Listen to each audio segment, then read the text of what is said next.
Monte, I know down in Oklahoma, he had that wide open look, misses it. Is there redemption there for him? And, I mean, he was huge in those final 20 seconds. Yeah, I didn't even think about that until you just said it. That's right. The three in the corner was huge as a money shot.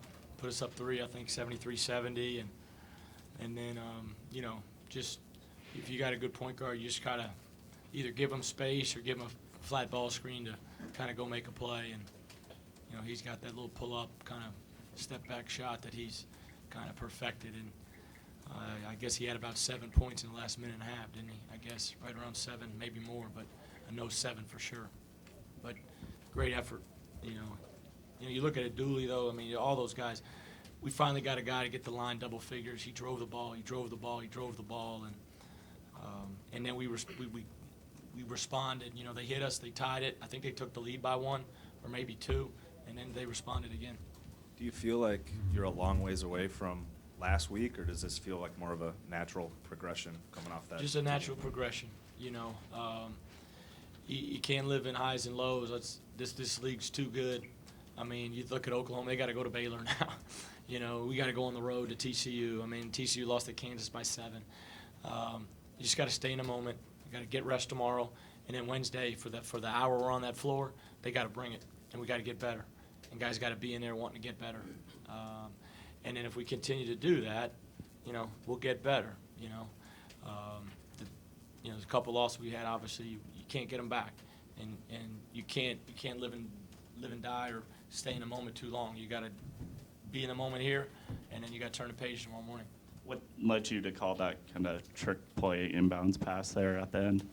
I don't know if it's a trick play. It's just if nobody's on the ball, we ran it against who was that earlier in the year? We ran it against somebody, but nobody's on the ball. Instead of fighting the pressure, just a quick, bring a guy out of bounds, because while you can run the baseline, you can make that pass.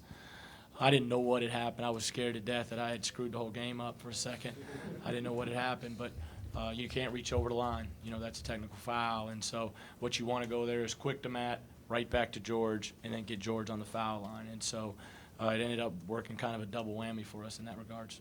Matt Thomas's defense this year has been phenomenal at times, but what's he doing that's making him so good on that end of the floor? I just think he competes. He's got good size. He's tough. He understands scouting report.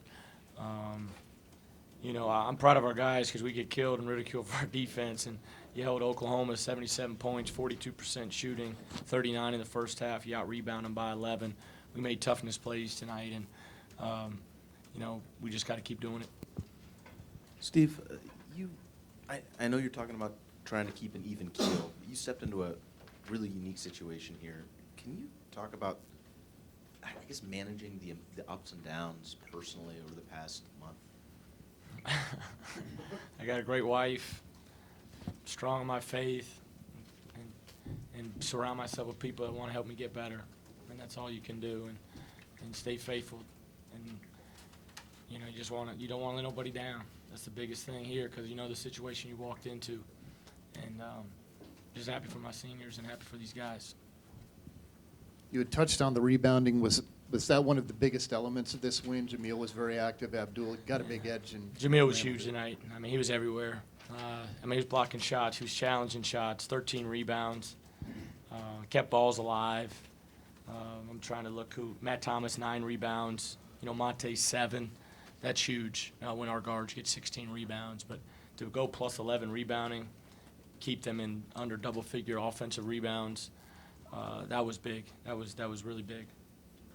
Coach, back here in the back, there's been some big wins at Hilton Coliseum, but they've never taken down a number 1, and the last time they did it was 1957. Can you just put in perspective, obviously this being your first year, and you have done something that Coach Hoiberg, Coach Orr, Coach Eustace never did?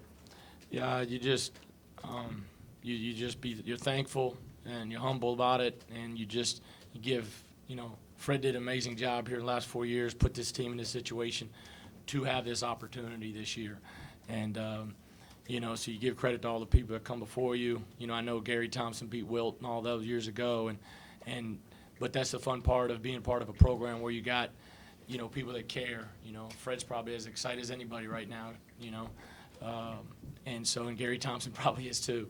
And that's what you want. You want to be at a program where where you've got generations pulling for each other. And so this is obviously a great moment for our school, and hopefully we continue to build on it.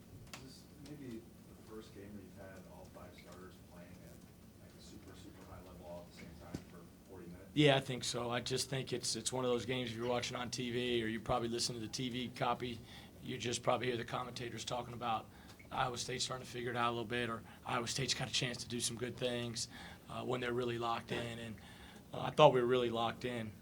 We went through a couple spells, again, up 58-48, to where it was turnover, quick shot, or turnover, quick shot, ISO, where we got to get away from that because the lead shrunk, and we just got, but we had less stretches of that tonight.